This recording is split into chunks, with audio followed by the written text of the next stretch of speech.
سلام طعنا هبلين كم يصنحكم خبركم تملكتنا نزعلة زي زمرتنا يوم حصرت زينات حيزنا قريبنا لنا فلما نبز مرتنا زينا خنسجر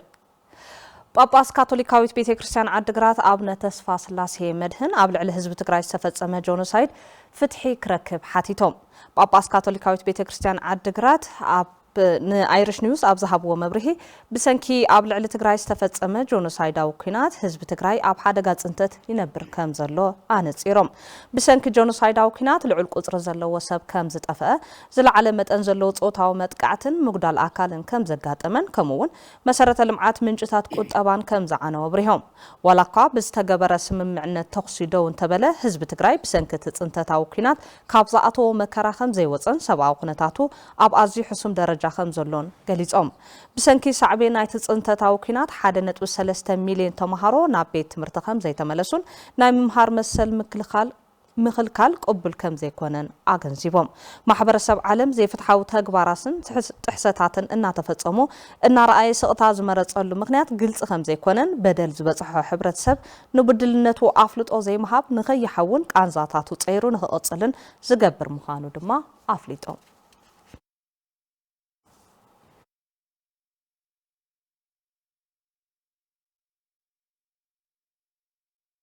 ኣብ ወረዳ ራያ ዓዘቦ ልዕሊ 30,000 ሄክታር ተሓራሳይ መሬትን ዕቁር ማይ ከርሰ ምድርን ከም ዘሎ ምምሕዳር እታ ወረዳ ኣፍሊጡ ፕሮግራም ምግቢ ዓለምን ማሕበራዊ ረድኤት ትግራይን ብዝገበርዎ ገንዘባውን ንዋታውን ደገፍ ኣብ ወረዳ ራያ ዓዘቦ ኣብ ተሳልጦም ዘላ መደባት ምሕዋይ መነባብሮን ምዕባይ ተጻዋራይነትን ንምዕዛብ ዑደት ተሳሊጡ እዩ ኣብቲ ንኽልተ መዓልቲ ዝተሳለጠ ዑደት ዝተረኸቡ ኣብ ኢትዮጵያ ዳይሬክተር ፕሮግራም ምግቢ ዓለም ሚስተር ዛላታን ሚሊሲች ትካሎም ዋላኳ ህጹጽ ሓገዝ ንዘድልዮ ማሕበረሰብ ሰብኣዊ ሓገዝ ብምሃብ ዝነጥፍ ትካል እንተኾነ ሕዚ ግን ዘላቒ ፍታሕ ከምፁ ኣብ ዝኽእሉ ጉዳያትን መነባብሮ ማሕበረሰብ ብዘላቕነት ከመሓይሹ ኣብ ዝኽእሉ መደባትን ቀንዲ ትኩረቱ ብምግባር ምስ ማሕበራዊ ረድኤት ትግራይ ኣብ ብርክት ዝበላ ከባቢታት ትግራይ ኣብ ምስራሕ ከም ዝርከብ ተዛሪቦም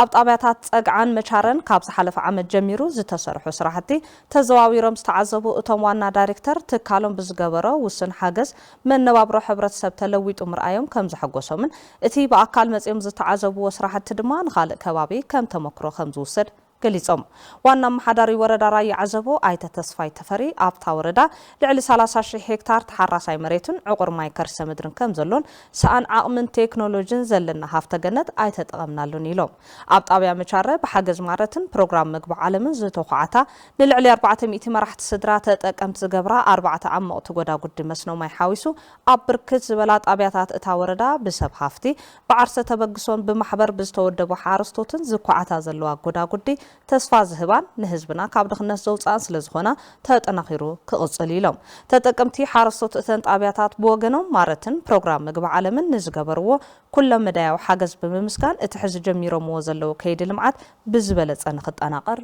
ተላብዮም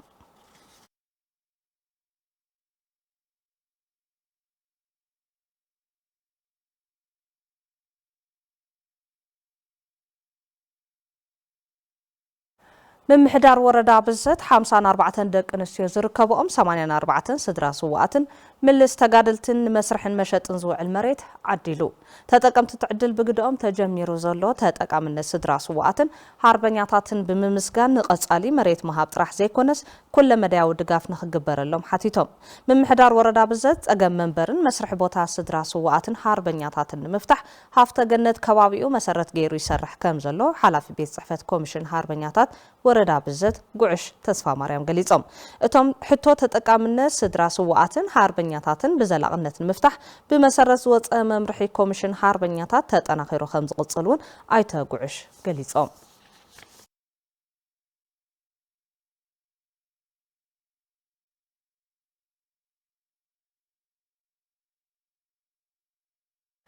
ዓለም ለኸ ቤት ፍርዲ ገበረኛታት መራሒ ምልሻ ሱዳን ቅድሚ 20 ዓመት ኣብ ዳርፉር ፈጺሞምዎ ብዝበሎም قفعتات ب20 عامت مأسرتي كقطعو وسينو علي محمد علي عبد الرحمن اب كل دارفور اب زتفصمو جبنات كيناتن جبن انصار سبعونتن ايدالوم تباهيلن كم تخصص يفلط علي كشايب بزبل زفلط ازم نبر مرح ملشا بمنغستي زدغفن بامايت اشحه زوصر سبات كم تقتله زنجرلون ጉጅለ ጃንጃዊድ ይመርሑ ካብ ዝነበሩ ሓደ እዮም ወዲ 76 ዓመት ዝኾኑ ኩሻይብ ኣብ ኪናት ሕድሕድ ሱዳን ግፍዕታት ካብ ዝፈጸሙን በዓለም ለኸ ቤት ፍርዲ ገበነኛታት ዝተፈረደሎምን ፈላማይ ሰብ ምዃኖም ዝሓበረ ቢቢሲ ንዝቐረበሎም ክስታት ብጌጋ ዝቐረቡ እዮም ክብሉ ከም ዝተማጎቱ ጸብጺብሎ ዳይና ዓለም ለኸ ቤት ፍርዲ ገበነኛታት ዓሊ ኩሻይብ ነቶም ግፍዕታት ንኽፍጽሙ ኣዚዞም ጥራሕ እንተይኮነስ ገሊኦም ገበናት በዓለም ከም ዝፈጸምዎም ምግላጾም ጸብጻብ ቢቢሲ ኣመላኺቱ መዝገብ ክሲ ኩሻይብ ኣብ ዝተረኣየሉ እዋን ካፍቶም ግፍዕታት ዝደሓኑ ሰባት ናብቲ ቤት ፍርዲ ብምቕራብ ቁሸቶም ከመይ ከም ዝተቃጸለ ሰባት ከመይ ከም ዝተጨፍጨፉን ደቂ ኣንስትዮ ከመይ ናብ ጾታዊ ባርነት ከኣትዋ ከም ዝተገደዳን ኣረዲኦም እቲ ካብ 2003 ክሳብ 2020 ኣቆጻጽራ ኣውሮፓውያን ዝተኻየደ ኩናት ሕድሕድ ሱዳን ኣብ ዓለም ዘስካሕክሑ ግፍዕታት ካብ ዝተፈጸመሎም ጎንጽታት ሓደ ምዃኑ ይዝከር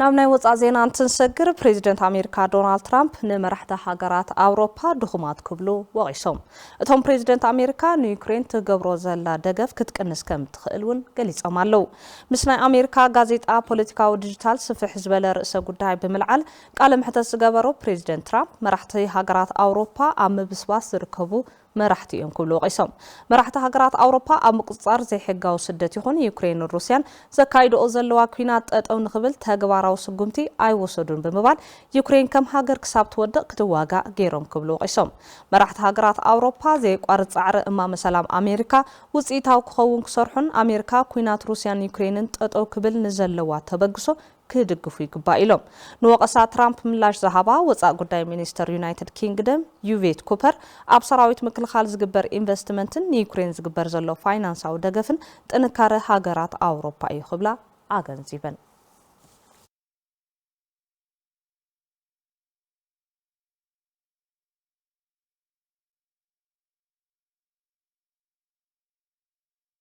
نزعلت زيز حرنا يوم حاصرت زينات عزازيمنا لوام قبر كده مساخم صنيحه زينات تلفزيون تግራይ حزون كقصل يوم سناصل